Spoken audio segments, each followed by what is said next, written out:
Hi everyone, so today's video is going to be a Jubilee inspired kind of card. So I'm going to be making an easel card and it's really simple. People don't realise how simple it is. So I've got everything out I need except for a few things, so I'm just going to get those out while I try and start to explain everything. So we're going to be making an easel card, and this is really simple and it stands up and it's very effective and it's very nice for any kind of card. So I've got a 12 by 12 piece of cardstock and it's in Wisp White. And before we want to do anything else, we just want to take some hand sanitizer and we're going to use a pump of this onto our hand. Now we're going to rub this into our hands to keep our hands nice and clean and to try and get as much oil off as possible.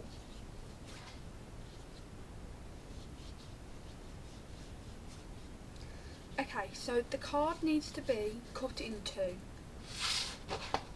a piece of cardstock at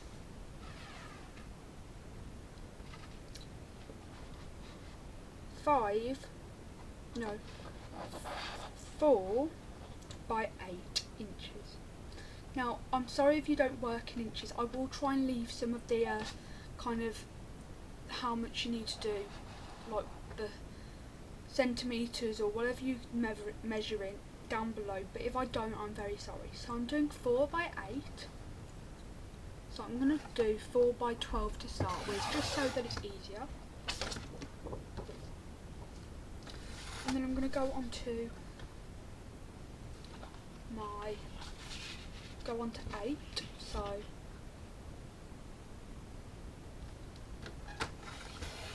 I'm just using the X clipboard. Then I'm just going to change the blade so that I'm able to score. So I'm just going to check that I've got 4 by 4 as well. You need a 4 by 8 piece of cardstock, which I have here, and then a 4 by 4 piece of cardstock, which I have here. So put those to one side and take the blade off that helps cut. So this is the one that cuts. And I'm taking the one that scores, which is like an oval shaped one. So it just leaves an indent into the card or paper to be able to fold it easier. So you're going to want to fold it at 4 inches, the 4 by 8 one at 4 inches, and just go across. Don't do it too hard, just do it a nice kind of soft way. And then you want to do it at 2 inches.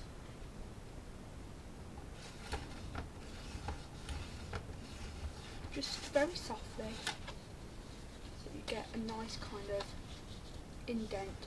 So you've got a guide to fold it, and then you want to fold it over. Just fold them the both ways, so fold it in half and then do the other fold so that it folds the same way. Now you just want to leave it so it looks like this, and I'll do it from sideways points so you can see. And it's going to stand up like that. Okay? So we're going to put both of those to one side on a piece of clean A4 paper, just so that you don't get any dirt on it, especially if you're giving it away. Next, what we're going to take is our Portobello Road Papermania Do Crafts 12 by 12 pack of 25 paper, and it's basically the Union Jack and all the kind of English things. And we're going to take the sharper blade and put it back on. Now we're going to go through our pack of paper and choose which one we want to take out. And it's just a blue imprinted blue cardstock with crown 3/4. Okay, and then you're going to take a board that looks like this, so that you can do your adhering and using double-sided sticky tape, etc. to one side on a nice piece of paper. You're going to take the two things that you cut out earlier, which is the 4 by 8 card that's scored at 4 and 2, and you want to take the 4 by 4 piece of cardstock. You're going to take the piece of cardstock that you scored, and you're going to take this score line, and you're going to fill it with double-sided sticky tape.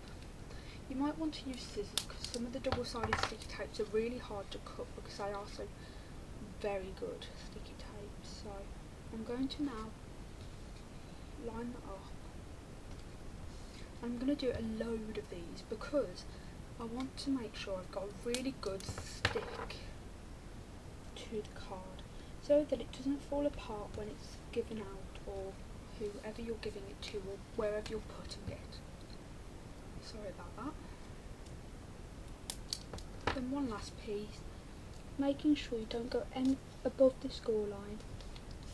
So this is what your cardstock should look like now. So you've got the 4x4 piece, then you've got the score, and you've got 2 and then 2 inches there. Now, as you can see, quite a few of mine have gone overboard.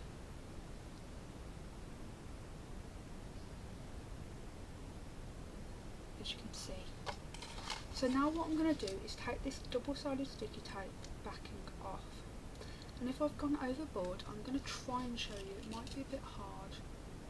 But if you've gone overboard, you just want to bring the paper back a little bit. So I'm going to think, but it has now finished, so I thought I'd come upstairs. So now you've got your double-sided sticky tape. I'm not sure, you might be able to see those lines there. What you're going to do is fold it in half, so it looks like a normal folded card. You're next going to take your 4x4 piece of card, and the side that you don't want to be seen, which I'm showing you which side I don't want to be seen, I'm going to now stick down, as if you're sticking over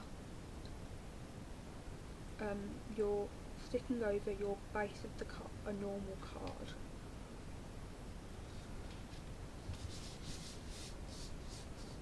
So it will now look like this. So you've got another flap there. Now you want to make sure that's stuck down really, really well. So really press down hard on it. And then now you can fold your card up and it should look similar to this.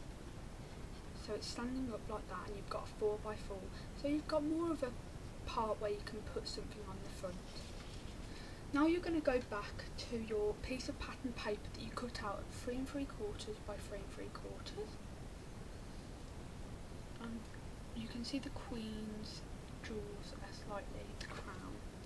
Now what I'm going to do to make this look a bit more vintage is I'm going to take a nail varnish file. So it's just a really cheap one, it's from Boots or something. Just get it from your local drugstore or from online somewhere. As you're ordering off eBay, you can get quite a few of these off eBay. What you're going to do is go around the edges and just take your file and file it. Now I'm not going to speak while I do this because you probably won't be able to hear me, so you're just going to file, not too much, just a little bit to give it more of a vintage look.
So now you've just got more of a vintage look where it's just a bit filed down the edges, so it looks more like that. So it's just a bit more vintage and doesn't look too straight, and it just looks more handmade. Now you can do a bit more around the corners, which I am going to do now. I'm just going to line it down and just rub over the corners more, just so I get more of a vintage look on the corners and it looks more nice and vintage and very unique. Now it might bring some of the paper off, which is fine.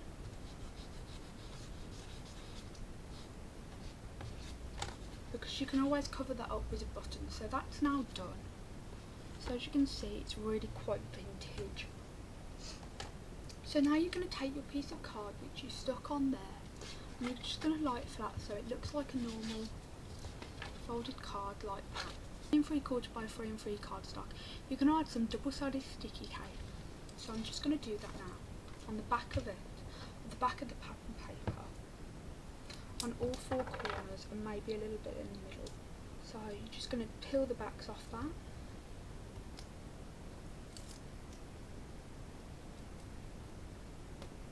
I'm going to add a bit more into the middle because I want to make sure that it sticks down.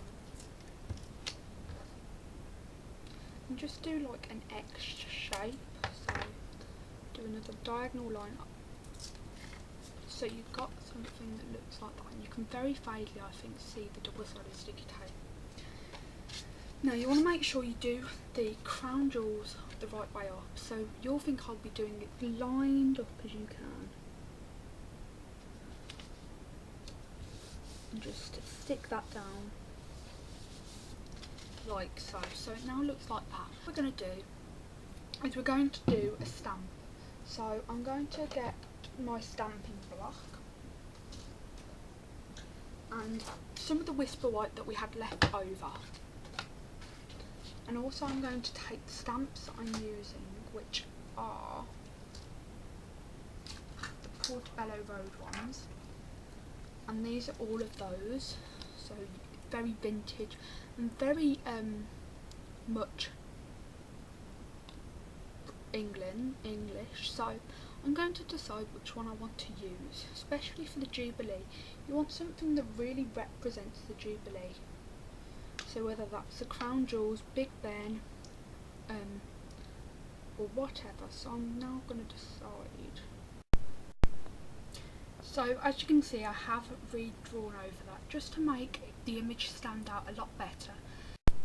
So it's all cut out 52 out. Because it's the 60th anniversary.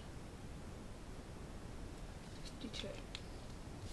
Add about 5 maybe.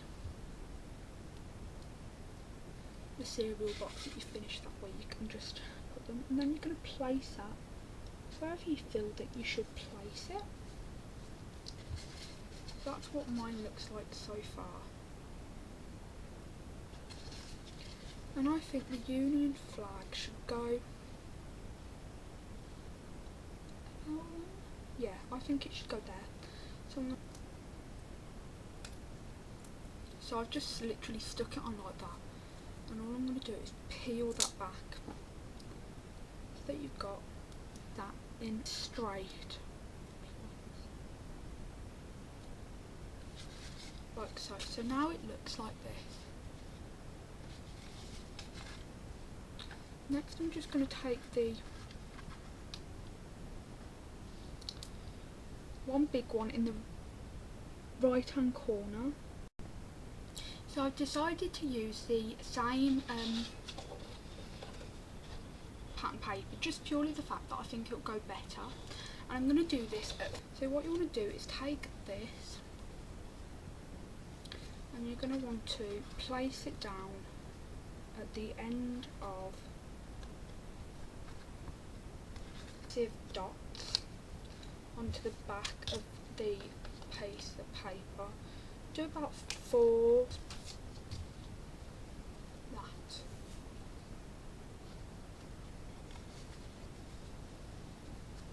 Small and then big, small, like just adhesive dot, and the last piece of the last button. Do that.